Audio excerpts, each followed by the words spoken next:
Shalom, Bapak Ibu sekalian, apa kabar Anda hari ini? Selamat datang, selamat bergabung di dalam pelayanan Hispat Ministry, pelayanan sharing firman Tuhan, sharing berkat Tuhan secara online. Senang sekali jika Bapak Ibu bisa bergabung dan silakan untuk subscribe layanan ini, kemudian nanti bisa di-share ke teman-teman yang lain sehingga banyak dari kita boleh mendapatkan berkat dari Tuhan. Bapak Ibu sekalian, apakah kita pernah berdoa dan Tuhan tidak jawab doa kita? Rasa-rasanya hidup tidak sesuai dengan yang kita inginkan, tidak sesuai dengan pesanan. Ya. Apakah Anda pernah mengalami situasi yang sangat sulit sekali, sangat stres banget, kemudian rasanya menekan sekali dan waktu kita berseru sama Tuhan tidak ada jawaban. Seolah-olah kita ada di dalam satu situasi yang tenggelam di dalam lautan yang dalam tanpa dasar dan tidak ada yang menolong. Waktu kita masuk dalam air itu perlahan-perlahan nafas makin sulit sekali, penglihatan kita sudah semakin hilang, semakin sulit dan semakin buram, tanpa pegangan kanan kiri dan tidak tahu sampai kapan kita akan menginjak dasar daripada laut tersebut atau kita mati di tengah-tengah. Saudara, itu satu hal yang sangat menekan luar biasa dan rasanya membuat dada itu sesak sekali. Sulit sekali. Sesak yang luar biasa. Saudara, mengapa hal itu bisa dialami oleh orang-orang percaya, orang-orang Kristen? Mengapa tidak semua doa itu Tuhan jawab seperti doa Yabes? Yang sangat menyenangkan sekali dalam pertemuan kita minggu yang lalu. Saudara, dalam hari ini kita akan sama-sama melihat pergumulan dari seorang raja yaitu Daud. Ya. Kita tahu Daud mengalami banyak sekali masalah. Ya, kalau kita memperhatikan firman Tuhan, dua masalah utama adalah waktu dia dikejar-kejar oleh Raja Saul dan kemudian dia dikejar-kejar oleh Absalom yang memberontak terhadap dia. Di dalam catatan firman Tuhan, bagaimana dia mengalami kesulitan yang luar biasa, dalam kesesakan yang seperti itu dia berseru kepada Tuhan dan dia berdoa. Kita akan lihat Mazmur pasal yang ke-69. Saya bacakan ayat 1 hingga ayat yang keempat. Ya. Untuk pemimpin biduan menurut lagu Bunga Bakung dari Daud. Selamatkanlah aku ya Allah, sebab air telah naik sampai ke leherku. Aku tenggelam ke dalam rawa yang dalam. Tidak ada tempat bertumpu. Aku terperosok ke air yang dalam, gelombang pasang menghanyutkan aku. Lesu aku karena berseru-seru, kerongkonganku kering. Mataku nyeri karena mengharapkan Allahku. Orang-orang yang membenci aku tanpa alasan lebih banyak daripada rambut di kepalaku. Terlalu besar jumlah orang-orang yang hendak membinasakan aku, yang memusuhi aku tanpa sebab. Aku dipaksa untuk mengembalikan apa yang tidak kurampas. Ayat 13 sampai 18.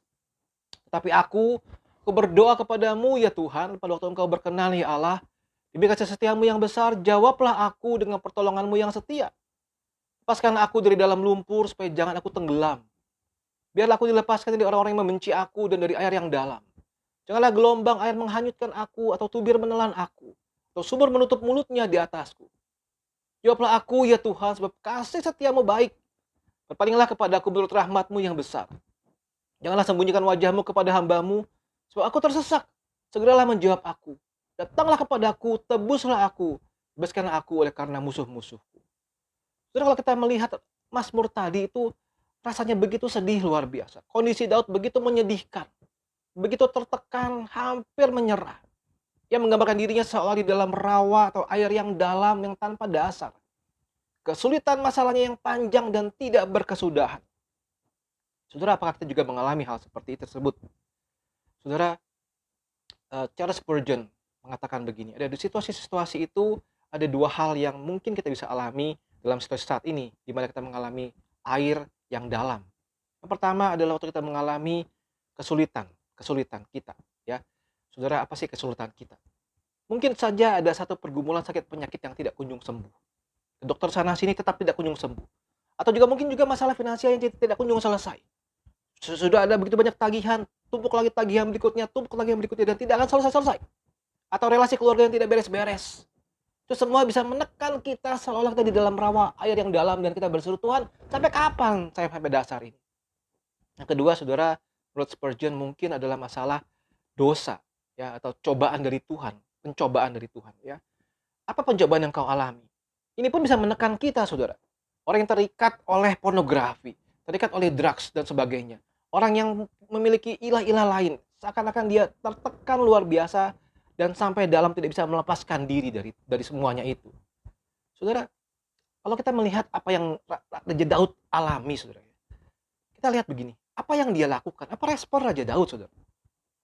Dia sebetulnya memiliki satu hati yang sangat lembut dan peka, dan dia langsung pertama-tama dia berdoa kepada Allah, minta dilepaskan.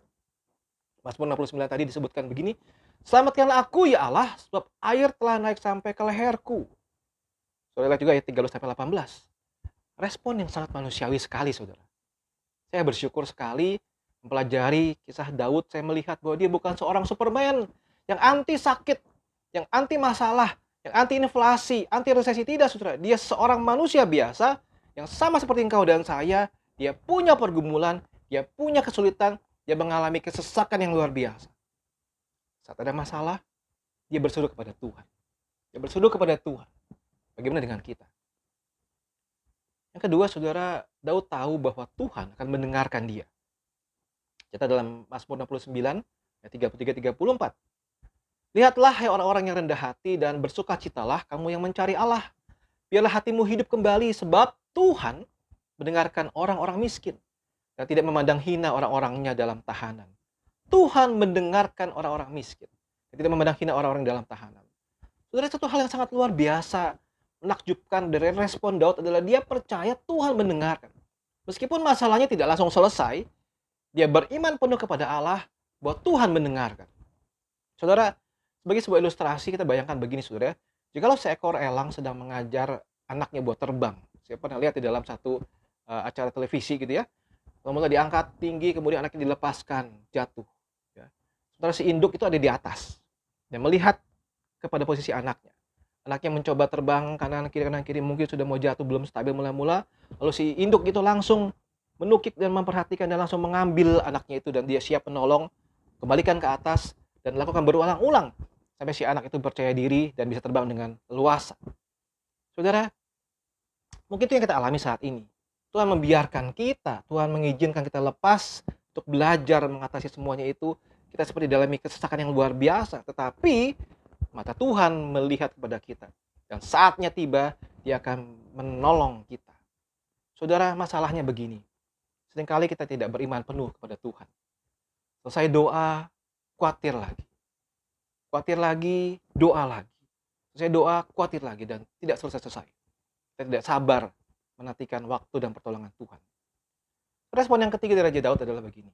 Ia mengakhiri doa yang sesak itu dengan memuji Tuhan. Mazmur 69:31. "Aku akan memuji-muji nama Allah dengan nyanyian, mengagungkan Dia dengan nyanyian syukur." Puji Tuhan, saudara. Ini tidak mudah, saudara. Ini hal yang tidak mudah. Bisakah kita bersyukur kepada Tuhan, memuji Tuhan dikala dalam kesulitan?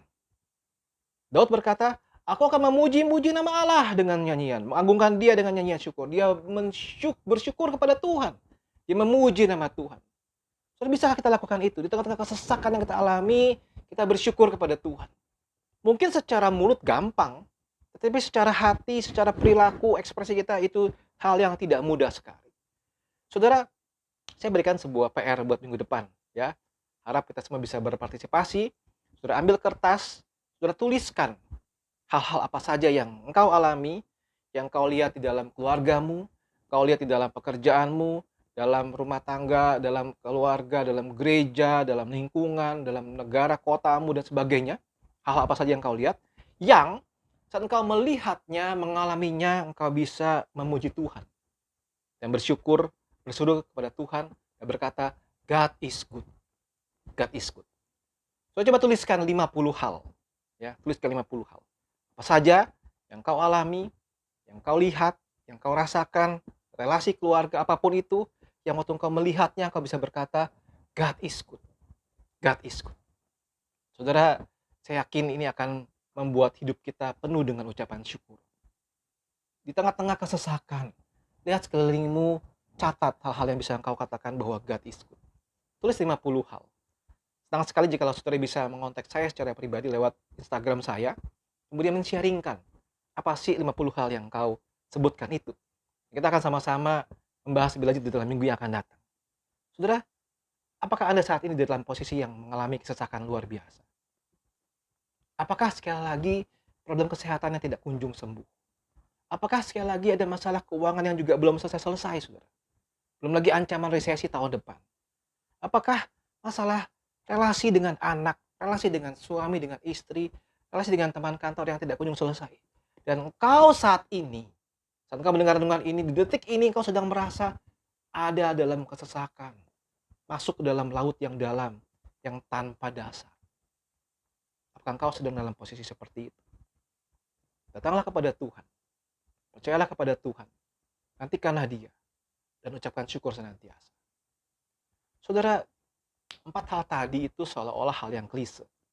Kita sering mendengar dari para hamba Tuhan yang berkata bahwa datanglah kepada Tuhan, ayolah, percayalah kepada Tuhan, nantikanlah Dia, ucapkan syukur senantiasa.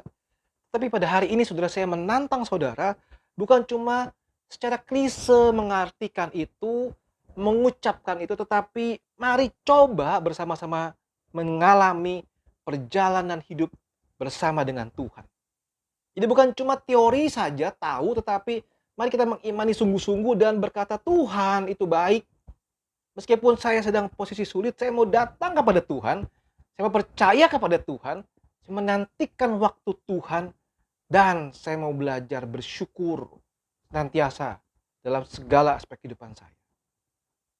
Saya berharap saudara, dalam renungan ini, saudara bukan hanya memahami secara kognitif saja bagaimana doa dalam kesesakan yang Raja Daud lakukan, tapi saudara juga mengalaminya secara hati dan iman dan menjalaninya.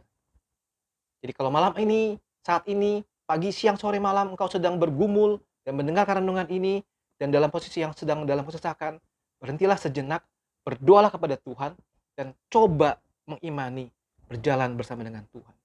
Hidup bersama dengan Tuhan. Sebenarnya Raja Daud, saudara, saat menulis Mazmur ini selesai pun masalah dia belum selesai. Kita melihat bagaimana seluruh kisah hidup Daud itu, Tuhan berkata bahwa ini adalah orang yang berkenan di hadapan Tuhan. Orang yang berkenan di mata Tuhan. Mengapa? Karena hidupnya itu seturut dengan apa yang Tuhan inginkan.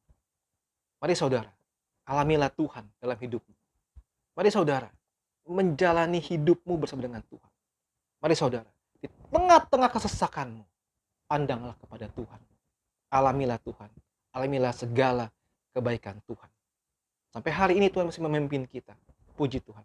Rasakan, nikmatilah kebaikan Tuhan dalam hidup kita. Jadi Tuhan menolong kita sekali.